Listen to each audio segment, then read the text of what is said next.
Gracias, presidente. Bienvenida, presidenta Rosario Piedra Ibarra.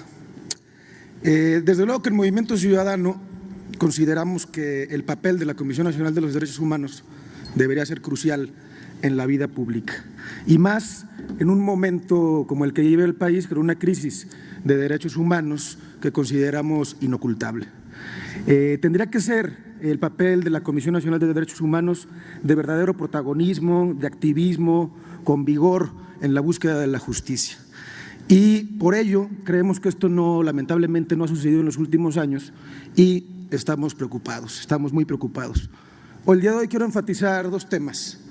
Primero, desde luego, el asunto migratorio, que ya fue abordado también por mi compañera, la senadora Amalia García, que pues tiene dos caras este asunto.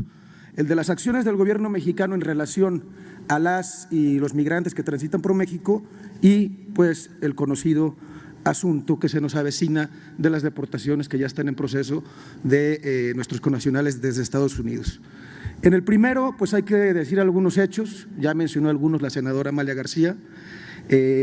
La reclusión el sexenio pasado de más de 280,000 personas en centros de detención sin protocolos y vigilancia adecuada, muchas veces sin los ojos de la CNDH, la expulsión, deportación de más de 100,000 de estas personas y la pérdida de 55 vidas de migrantes.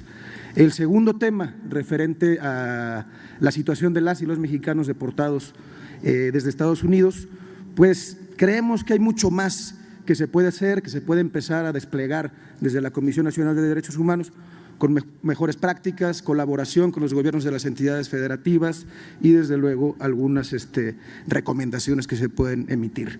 Y el segundo tema que quiero abordar es la crisis de ingobernabilidad que vive México. Territorios capturados por el crimen organizado, comunidades extorsionadas, familias destrozadas, y eso es también una crisis de derechos humanos. Hay que recordar, parafraseando un poco al académico Claudio Lobnitz, que los grupos del crimen organizado son básicamente corporaciones transnacionales dedicadas a la extracción de recursos financieros a través de la extorsión, recursos naturales a través de la explotación ilegal y recursos humanos a través de la desaparición de personas y el reclutamiento forzado. Y esta crisis de derechos humanos a la que hago mención, pues es aún más grave si la observamos y la trasladamos a la esfera de las niñas, niños y jóvenes de este país, víctimas de reclutamiento por parte de estos grupos. Un problema que es distinto a la desaparición forzada, que es distinto a la trata de personas, que es distinto a la corrupción de menores, pero que cada vez más se extiende a lo largo y ancho de nuestro país y que es costosísima para el futuro de las próximas generaciones y de nuestro país. Se trata pues de decenas, de miles de niñas, jóvenes, niños a los que literalmente se les está cancelando el futuro o peor aún que se les convierte en una estadística más de las personas desaparecidas y todo ello lamentablemente pues en medio del silencio. Creemos que se puede prestar mucho mayor atención desde la Comisión Nacional de los Derechos Humanos a este fenómeno. Sabemos que hubo algunos pronunciamientos en los últimos años, un par de pronunciamientos aislados, pero es un tema, el reclutamiento de niños, niñas y adolescentes, que tiene que dimensionarse correctamente y desplegarse con determinación por parte de las instituciones del Estado mexicano, incluyendo desde luego la CNDH. Combatirlo es una de las principales causas que tenemos en Movimiento Ciudadano.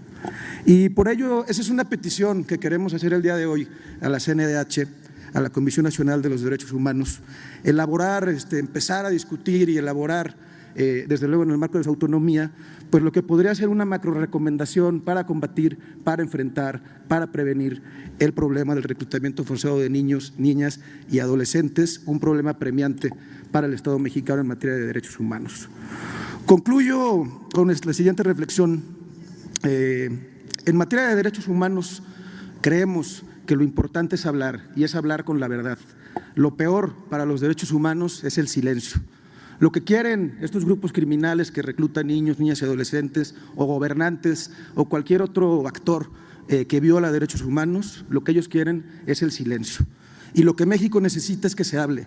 Lo que México necesita es una Comisión Nacional de Derechos Humanos que no sea cómplice, que rompa el silencio que honre la justicia y la verdad frente a las atrocidades que lamentablemente suceden día con día en nuestro país. Muchas gracias, presidente, y muchas gracias, presidenta.